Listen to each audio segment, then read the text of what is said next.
The following ShishMed podcast is a production of drpodcasting.com. On this episode of the ShishMed podcast, so do you have a mobile wayfinding platform? No, you're telling me no? Well, you're going to find out why you need one and the value it can bring to your patients as we talk with Deb Lowry from WakeMed Health and Hospitals. So why don't we find our way to this podcast? Good idea. Let's do that. Right? No. This is the ShishMed podcast, rapid insights for healthcare strategy professionals in planning, business development, marketing, communications, and public relations. I'm your host, Bill Klaproth. In this episode, we talk about improving patient experience and access to care with a dynamic mobile wayfinding platform with Deb Lowry, Vice President of Marketing and Communications for WakeMed Health and Hospitals. And this episode sponsored by Gozio Health. Deb, welcome to the ShishMed podcast. As you know, we start every episode of the ShishMed podcast with rapid insights. One quick tip someone can use to make their marketing communications better today. Deb, give us your rapid insight. Marketers across the country are faced with the problem of how to make the user experience for patients and families better. So access, convenience, all in the palm of your hand is one key way to do it. And that's where mobile wayfinding and access to apps that can help our patients find their way, do business with our system is one of the best things we can do. And that is your rapid insight. Great job, Deb. So access, convenience, all in the palm of your hand. That is such a great tip. And that's all what mobile wayfinding is about, making it easy for your consumers to find their way to you, basically. So, Deb, tell us this. When did you decide that you needed a mobile wayfinding platform? We decided about 7 years ago that having a mobile wayfinding platform would be really beneficial to our patients and their loved ones. However, there was not really well-developed products out there yet that provided a great user experience like the blue dot navigation that so many people are used to.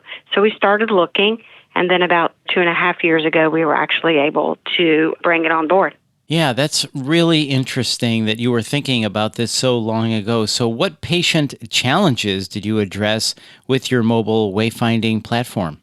WakeMed has 3 hospital campuses, all of which are very complex, and another 80 or so outpatient locations. And patients were, quite frankly, getting lost. They didn't know where they parked their car, or they forgot where they parked their car. They had troubles once they were entering into the hospital, finding their way to the point of care. And, getting there on time is such a huge stressor for people, and they get a little overwhelmed on big hospital campuses. So one of the biggest challenges that we were facing was how can we make it easier for our patients to access us, find their way, get to their point of care, and feel not stressed about it. So that's really one of the biggest challenges we were facing. Now, once we did it, not everyone is as technologically capable as we had hoped. So we did also have some challenges on downloads, but we engaged our volunteers, and they really helped people download and learn how to use the app, and it just really has addressed so many problems. You are so right. We're in these big hospital campuses every day. Even for us, it can be confusing sometimes. So imagine somebody coming in and seeing 5, 6 buildings and it's like, how do I get there? I mean, it's such a common question that sometimes is overlooked, and that's what mobile wayfinding can help you with, that step-by-step navigation directly to a patient's point of care. Really important, and that's an important feature of this app. So what other features did you request when you were developing the app?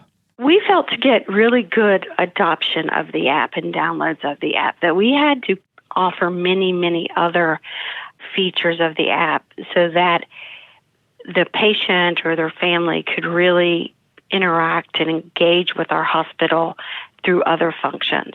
So not only do we have great wayfinding because it works beautifully. You can find a doctor. You can schedule an appointment. You can register to have your baby. You can look at all 7 of our emergency departments' wait times, and it tells you which one's closest to you. You can save your spot or reserve your seat at all of our urgent care locations. So we were able to wrap around so many different other access and convenience elements in one single app. And that has really made all the difference because it's so usable and helps the consumer or the patient interact with our system. Yeah, well, when you make it so feature-packed like that, it's not just wayfinding, it's so much more. So I'm curious in this, how did you market your app? Was it kind of a guerrilla marketing campaign inside the hospital walls? Was there outside marketing? So how did you market it and gain adoption when it was launched? Gaining adoption is one of the most important elements to make this successful. So we started internally because many of the features on the app are also for our employees. It shows you where conference rooms are, where dining is, where things that our employees may need as well. So we really launched it internally first, had big kickoff events just to get people excited about what was coming. So once we did the internal launch, and we also engaged our employees to user test. And that way they got engaged and found things that maybe we didn't think of that a customer might. So really engaging our employees first.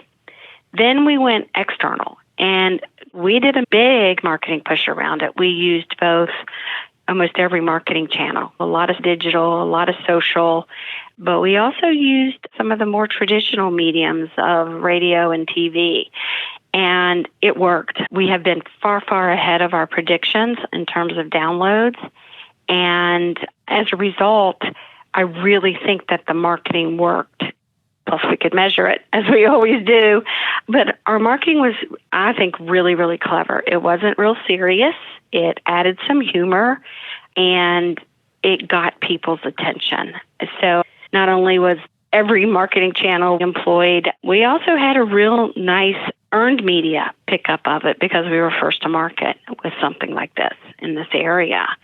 So there was a lot of buzz generated in the community. And again, I think that's what really drove such fast adoption and downloads. Yeah, and whenever you can pick up earned media like that, that is always a bonus. And you said it was a kind of a lighthearted and added some humor, so I could see where that would be very well received. So with the pandemic, of course, there was a rapid shift in how hospitals communicated with their patients and their communities. I'm curious, how did you shift how you were using your mobile platform to meet the new communications and operations needs of WakeMed?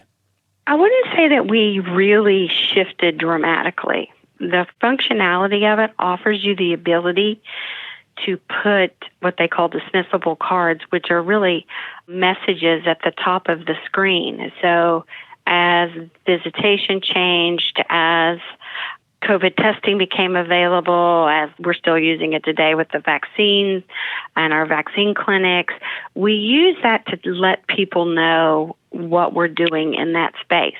The other thing is that there's a direct link to our virtual care options. And virtual care, as we all know, when people were not coming into the hospital, they were scared, they had the fear of getting COVID, telehealth and virtual care just skyrocketed in terms of its use. So through the app, there was a direct link to our virtual care options, and we saw that really enhance our virtual urgent care as well as our telehealth options within our physician practices of primary care and specialty offices. So it sounds like the app really came in handy, if you will, very useful when the pandemic hit. It was nice that you already had it there to be able to utilize. Absolutely. It just came in so handy, and we weren't scrambling, which was really nice, is that it was there and we were able to take advantage of different options that it offered to reach our audiences at a really, really critical time. Yeah, I mean, it was really good to have that and already have that in the palms of people's hands for sure. So what are some of the features that you're looking to add to the platform in the future? I think more and more integration with Epic and in particular MyChart with deep links. One of the things we're looking at doing right now is as people get an appointment reminder for their upcoming appointment, having the link there that will help take them to the Wayfinding straight from their appointment reminder is going to be really, really helpful. Right now it's two different functions. Once you get your appointment reminder in MyChart and then use the Wayfinding, linking those together is going to really make it a seamless experience. And then other kinds of deep links like that, where any other app functionality that we're trying to do, be it some sort of care manager or things like that, that we're employing, that it's all really in one location, one app. So the consumer is not faced with downloading multiple apps. It's not only wayfinding and finding your place to the location, but really how you're trying to interact with our caregivers and all the different elements of being a patient. Deb, it is always great to talk with you. Thank you so much for your time. And this has really been informative. Last question. People might have questions about the cost. So with tightening budgets, as you know, across the hospital industry, tell us about costs. How did that work with you? Well, for one thing, it was not as expensive as I thought it was going to be. I was pleasantly surprised, but it is not an inexpensive proposition. So we went to our foundation, and they quickly saw the value that it would bring to patients and their families. So they funded it for us. So our charitable arm of the hospital provided the initial funding for the app, and they couldn't be more pleased with the outcome. Wow, that is really cool. What a great way to use, as you said, your charitable arm to fund this. That is a great way to do it. And as you said, they saw the value in this. So when they see the value that it can bring to patients, it's much easier to get done. So really great thoughts on everything, Deb. And thank you so much for your time. This has really been informative and something I think we all should look at doing. So Deb, thank you again. We appreciate it. Thank you.